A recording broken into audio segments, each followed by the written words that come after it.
Hey guys, what's up? My name is Eric and I'm the Techy Agent, and today we're taking a look at the brand new Fitbit Versa.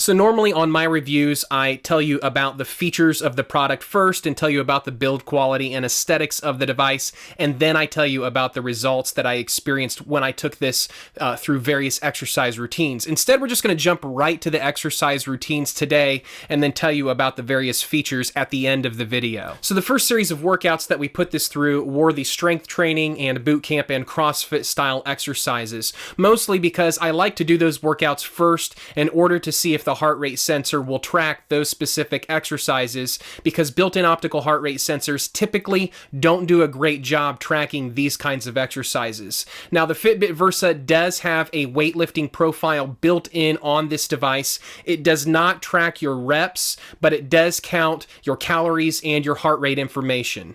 And the built-in optical heart rate sensor that is on this, which Fitbit is calling their Pure Pulse technology, it did a fantastically good job tracking my heart rate. Now, I don't know if there's some kind of algorithm that Fitbit is using to artificially elevate or artificially smooth the heart rate data, but in terms of the data that I was getting, there did not appear to be any dropouts that are typical with most optical heart rate sensors. And especially because I've already tested this sensor before, because this is the same sensor that is on the Fitbit Ionic, and the Fitbit Ionic did okay in the gym, but it didn't do nearly as well as the Fitbit Versa did, and I'm wondering if that's either because they've optimized the sensor or if it's because this device is a lighter device compared to the Fitbit Ionic, and therefore the Fitbit Versa did a little bit better in the gym tracking heart rate than its big brother. But either way, I was extremely pleased to see the results that this came back with for all kinds of different strength training, boot camp, and CrossFit style exercises. And as a matter of fact, the built-in optical heart rate sensor on this it spits back numbers that compete with my Scosche Rhythm Plus and the Polar OH1 armbands, and that is to say that it did a really good job, and possibly this might even be the best optical heart rate sensor on the wrist that I've ever used. One of the features that I like is that at the end of your workout, once you've finished and closed out that workout on the device, you'll get a review of the workout right on the screen. You don't have to go to the app in order to see all of the different metrics that it collected. That's a really great feature. So just got done working out and doing some CrossFit style boot camp exercises and strength training with the Fitbit Versa, and I'm super impressed with the heart rate sensor. I don't know if there's some sort of algorithm where they're doing some smoothing between the sets, but it really seems to at least do a good job getting my average heart rate and getting calorie information for that kind of exercise, that kind of workout. So in terms of it just being a good heart rate sensor and calorie counter for weightlifting, boot camp, CrossFit style exercises, I was really impressed with how it did. Next up, I took this into the pool in order to test out its swim tracking features. Now, the Fitbit Versa did a great job in terms of tracking my distance and laps and the time elapsed and all of that information. However, compared to other fitness trackers on the market at this price point, it didn't really provide a lot of specifics, such as how many strokes per minute, how many strokes per lap. The heart rate sensor is disabled while you're swimming, and it doesn't even provide a SWOLF score compared to much cheaper Garmin counterparts. So that's something to consider. Now, you do have a swim app that you can download for this that will enable the heart rate sensor. However, the heart rate data that we got back using that app was iffy at best. So in terms of swim tracking, this does okay. This will tell you, give you a rough estimate of how many calories, and it will give you an idea of how fast you are in the pool or how fast your laps are.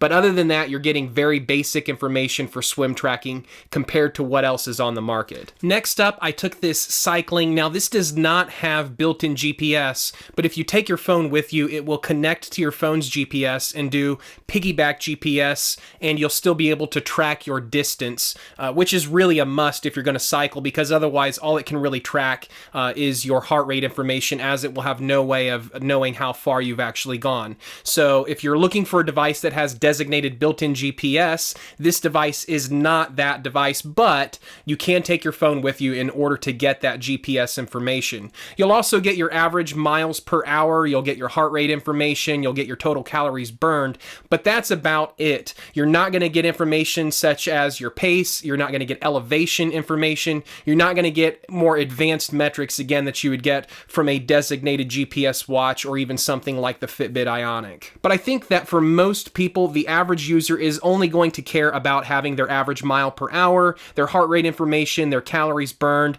and their route information. Anything more than that, they probably really don't care about, so I don't really consider that to be a deal breaker on this device. Now, we also took this jogging, and similar to cycling, you can do connected GPS by bringing your phone along, or you don't have to bring your phone along, and the built-in accelerometer will give you a rough estimate on your distance based on how many steps you're taking. So we went ahead and tried out that method to see how accurate the accelerometer could estimate distance, and on my other wrist I wore an actual GPS tracker.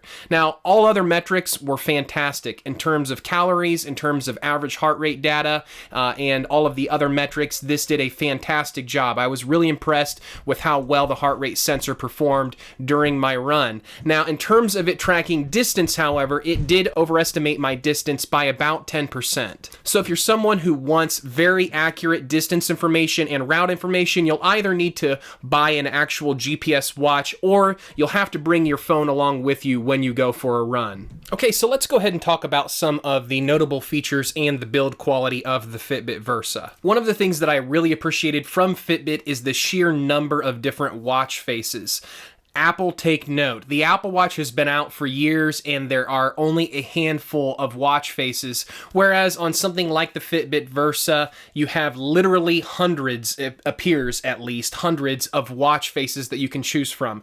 I didn't take the time to count how many there were because there are just an enormous amount of them available. This also has built-in music storage for playback, 2 Bluetooth headphones. You can set up your Pandora account if you have a Pandora account, or start a free trial with Pandora. It allows you to save music from Pandora directly to the device. The same thing is true with Deezer, and if you don't have an account with Pandora or Deezer, you can upload physical MP3s to the device using the built-in computer app. Now, that is one thing. You aren't able to do that through the app. You have to download the Fitbit application to your desktop in order to upload those MP3s to the device. Now, I don't have a Pandora or Deezer account, so I did have to download the Fitbit application to my computer and then manually upload from the Fitbit application on my computer to the device itself. And once I did that, I was able to play back directly from the device to my Bluetooth headphones, and it worked flawlessly. The Fitbit application is extremely intuitive and very well laid out. It's actually one of my favorite wearable applications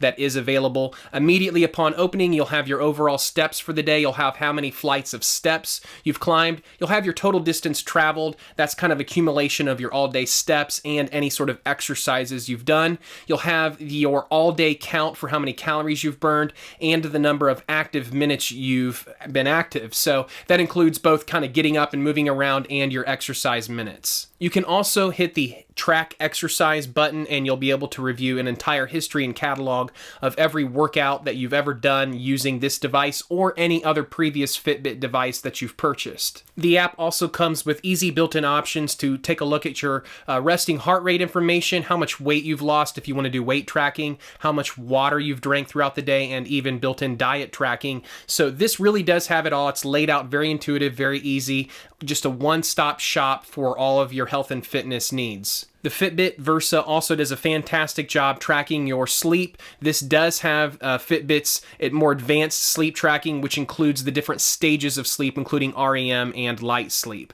Now, this device really is a fantastic device if you're looking for something under the $200 price point that comes packed with a great built-in optical heart rate sensor and does allow you to have the ability to piggyback off your phone's GPS. The build quality on this is pretty good. The actual device is an entire aluminum casing, so even though it does kind of look like a black plastic, the device itself is built out of high-grade aluminum. The bands are a little bit stiff.